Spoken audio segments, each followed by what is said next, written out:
बारामती तालुक्यातील पारवडी परिसरात झालेल्या भीषण रस्ते अपघातात एका 25 वर्षीय महिलेचा मृत्यू झाल्याची दुर्दैवी घटना घडली आहे।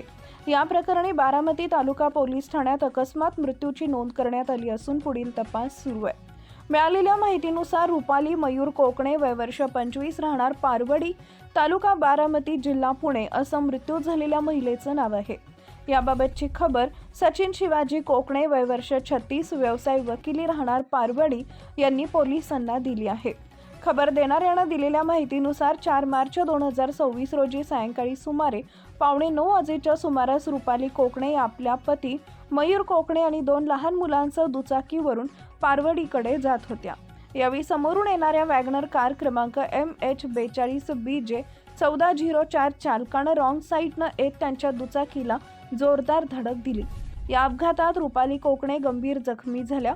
जखमी अवस्थेत त्यांना तातडीनं पुण्यश्लोक अहिल्यादेवी होळकर शासकीय वैद्यकीय महाविद्यालय व सर्वोपचार रुग्णालय बारामती इथं उपचारासाठी दाखल करण्यात आले।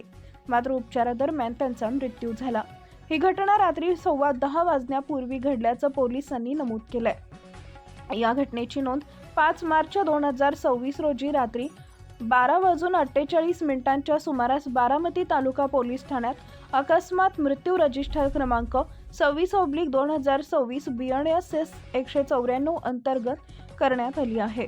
दरम्यान या अपघातात रॉंग साईडनं वाहन चालवत धडक दिल्याचा आरोप संबंधित वॅगनर चालकावर करण्यात आला असून त्याबाबत पुढील कायदेशीर कारवाई करण्यात येणार आहे।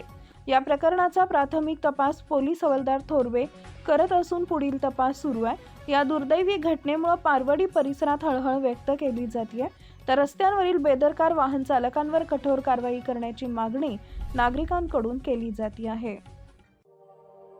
अशाच नवनवीन बातम्या पाहण्यासाठी बारामती वार्तापत्र चॅनलला लाईक करा, शेअर करा, सबस्क्राईब करा आणि बेल आयकॉन प्रेस करा।